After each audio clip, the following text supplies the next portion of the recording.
Patti Smith is here with me in Studio Q. Hi. Hello. Good morning. Welcome. Nice to see you. I hope you enjoyed the piano we have Oh my here. gosh, seeing Glenn Gould's beloved piano and touching it, it's so silky. I mean, the piano in itself and the keys. I mean, I'm not even a player, but I can feel why he loved it, really. And you were excited to come see this piano. Oh yes, I love Glenn Gould. I listen to him like all the time, so to see the piano that he loved is really special. What strikes you about him? Well, it's the same thing that strikes me about somebody like Bobby Fischer or H.P. Lovecraft. It's a certain level of genius that's inaccessible, yet, but yet they produce work that, gives us so much pleasure. I want to get into this book a little bit. You describe it as a roadmap to your life. What's the most important thing you wanted to show about yourself? In this book? In this book. Well, I really, I had no real agenda when I started the book. I just wanted to write. I wanted to be unfettered by direction, by responsibility, and by any particular chronology or plot, because Just Kids was so exhausting and had so much responsibility to Robert, to New York City, and that it was a period piece, to the people living and dead who passed through the book.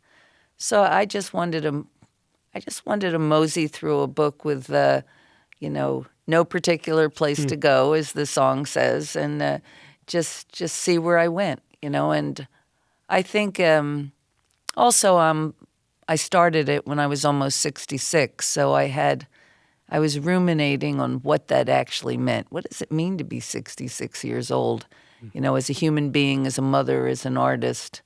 And I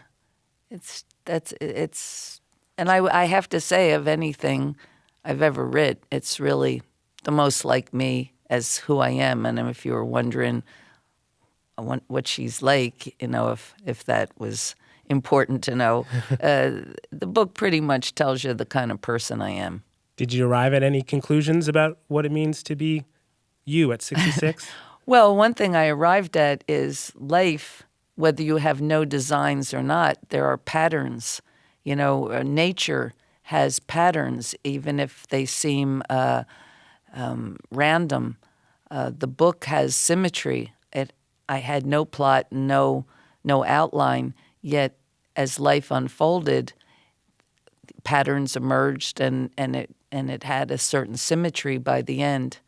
And I also learned that I suppose that it's, I like where I'm at, as you age, you have a lot of challenges, some of them physical and, but I like it. The mind, the mind becomes, to me, expansive in a different way, not maybe as technically proficient, but it's just empathetically expansive. Wow.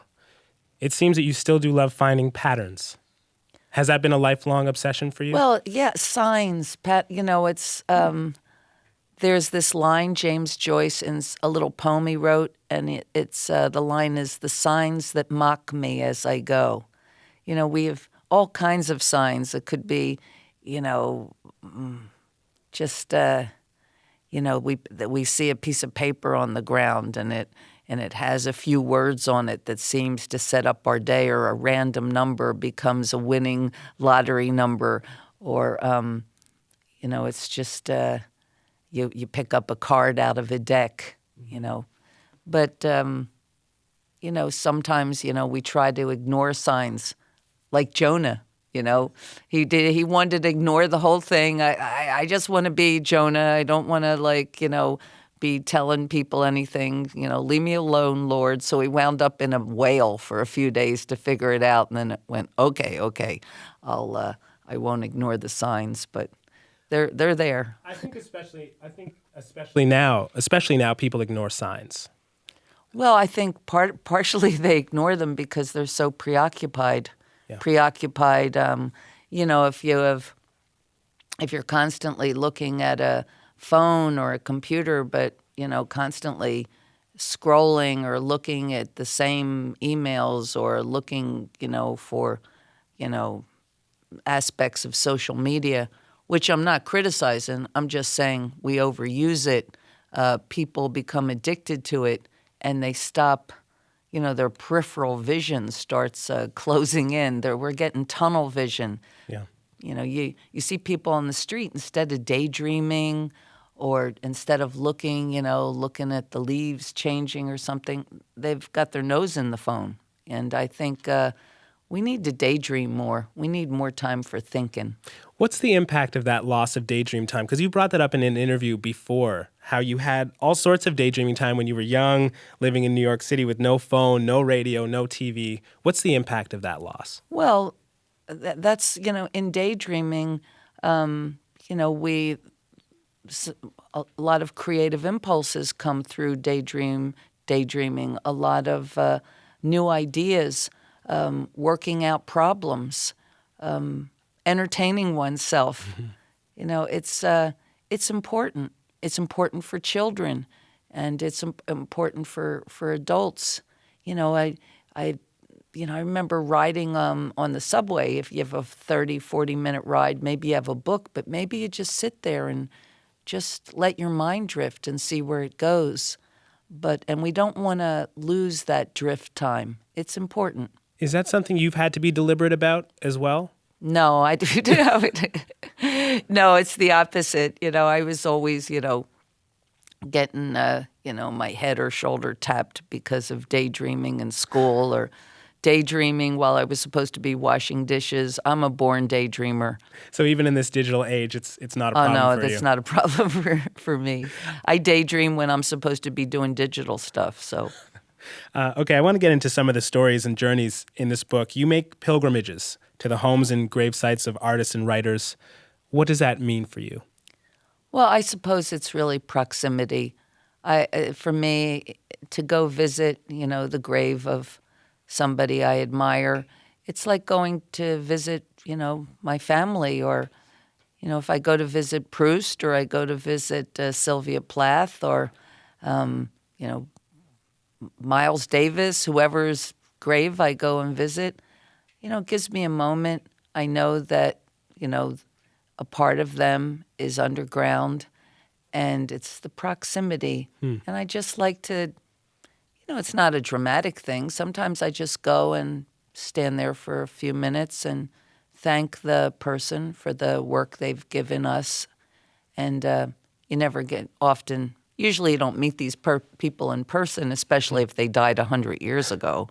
So it gives me a chance to thank Baudelaire. It gives me a chance to think about all the people who have come. Like when I was young, I went to Jim Morrison's grave, and they didn't have his headstone up yet. This was in 1973. And young French kids had graffitied all the tombstones and all the stones and everything they could with white chalk, messages to Jim in French. Wow. You felt a sense of him, but you felt also a sense of all these people's love and prayers. It's like going to church. It's a nice place to be. You describe these people like family to you in terms of what they've given you, I'm assuming, yes. in your life. Is that the common denominator as far as what people make it into your personal sort of pantheon, or, Their work.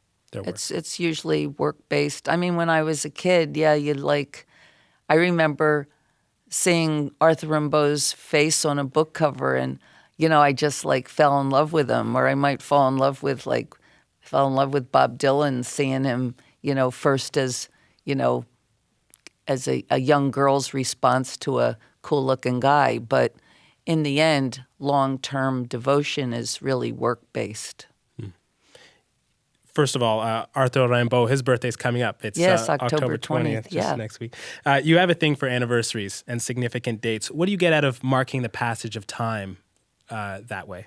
Well, I don't think of it as marking the passage of time. In fact, that's one of the things in this book that I came across, was that all of a sudden, when I turned 66, I thought, wow, that's a number.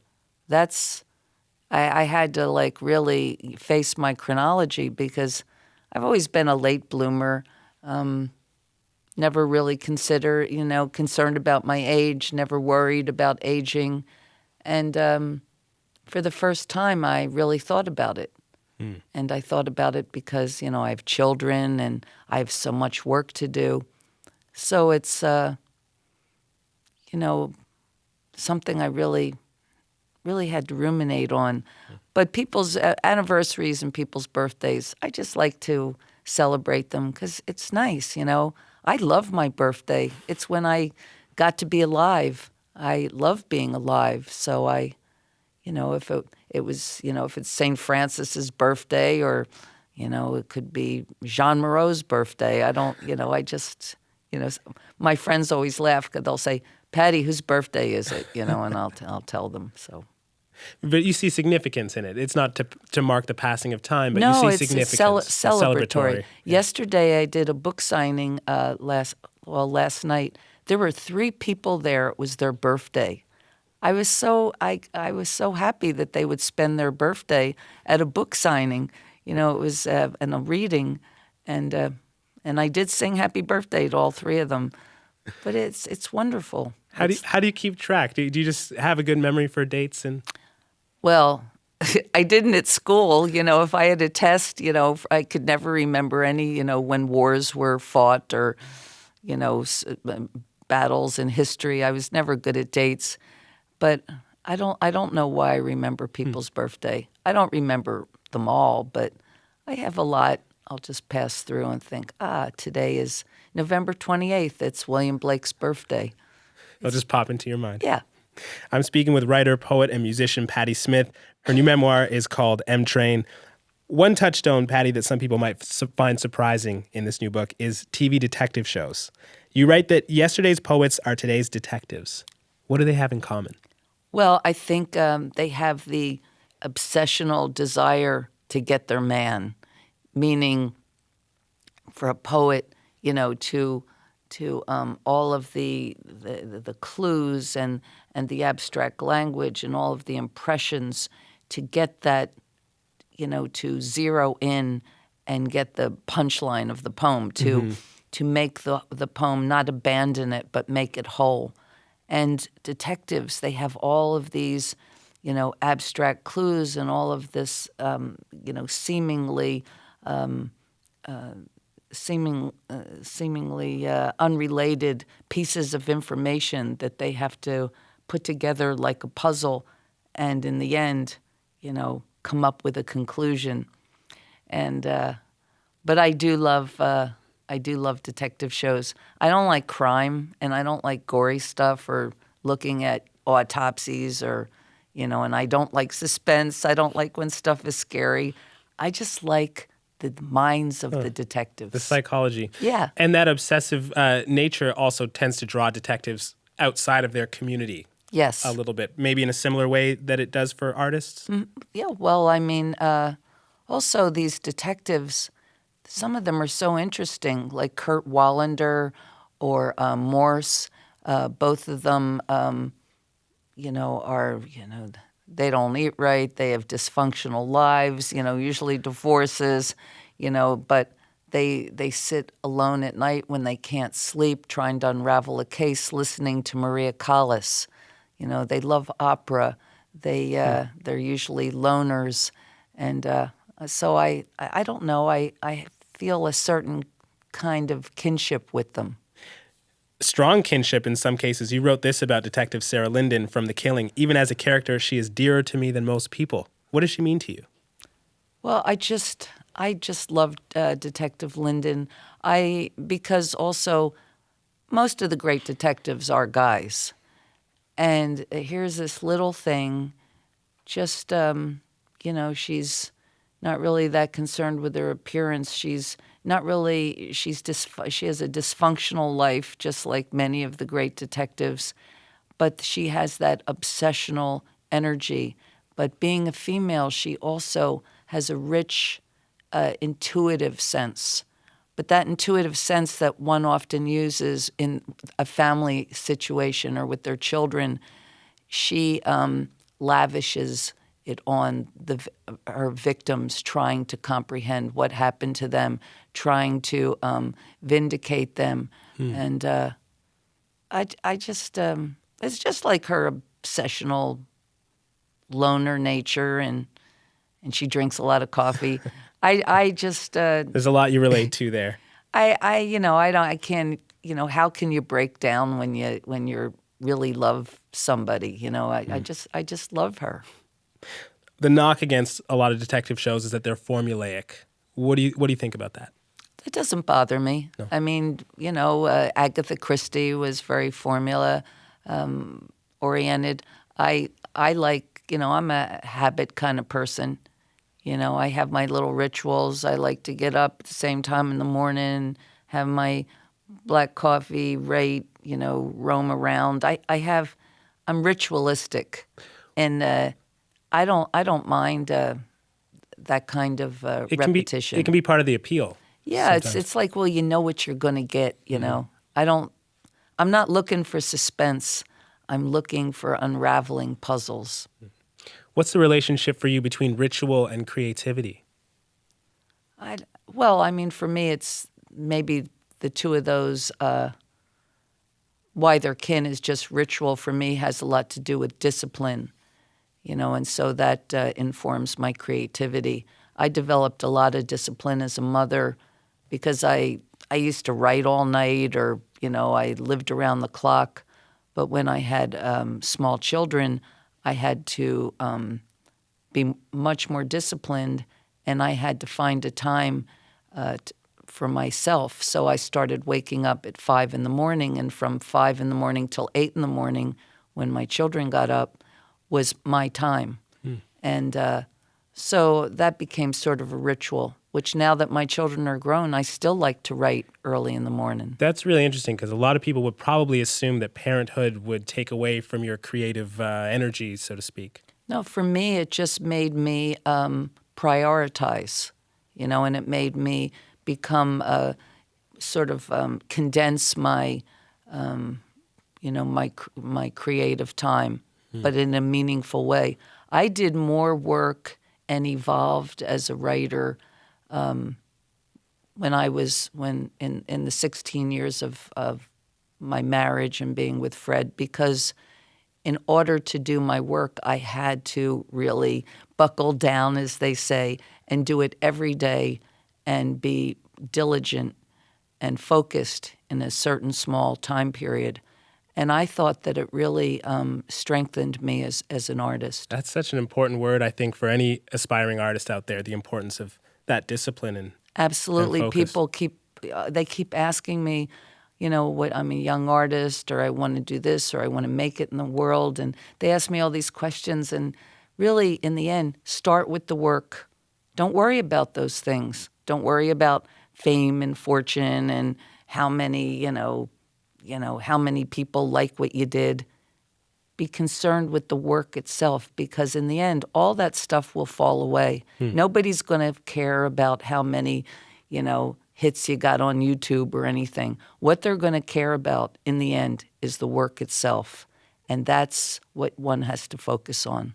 Sounds like it's a balance of that discipline and then also allowing yourself moments like when you walked over to this piano to my right and really kind of allowing for poetic moments and spiritual significance. Well, you also gave me that moment. I went over there. I felt free to have a moment. I know that you and I had work to do, but you gave me a moment, and it was a concentrated moment where I had real joy in just those few moments to see his piano, to touch it, and to play a few notes, improvise a few notes. So it's I entered an atmosphere that allowed that. Is that the key to staying inspired and creative? Which, and the latter, allowing those moments to be free. well, I'm lucky. I mean, I am free. I've struggled a lot in my life, and I've worked hard and had a fair amount of strife. But yeah, at this time in my life, my kids are grown. They're happy. They're healthy. They're both musicians. They're out in the world. I'm on my own. I have I have made an I'm have enough income that I can really do what I want. If I just want to sit in my little house and write for the next year, I can do that. I live simply, and I'm for me fairly prosperous right now. So I'm really lucky, but I also know it wasn't just luck. I've worked really hard to get there. You said something very interesting at the outset about this particular memoir, that you wanted to work with fewer parameters. You wanted to be very free creatively. Yes. I wondered if projects for you sort of swing on a pendulum between projects where you want to have a lot of freedom, very few parameters, and projects that are a little bit more focused. Is Well, you'll understand this, of course, that, M-Train, it was my own. It was my own. I didn't even have a book contract when I began it. I just wrote, and I didn't have any responsibility to anyone really, except to the work itself. But also, I'll be doing another record, and that's a whole different. I'm walking into a whole different world. I'll be responsible to the musicians I'm working with, to any engineer. All of these people will be part of the collaboration of doing a record. There's another, for me, since I'm not a true musician, I don't really play anything. I really depend on, and I'm not technical, I depend on a lot of people in order to do my records, and it's a real, true collaboration, completely different atmosphere. But I walk into that willingly, but also it's nice. I'm quite lucky to be able sometimes to be able to walk away and just go off on my own and just with a notebook and a pen, and that's all I need. Thanks so much for your time today, Patti. Oh, thank you.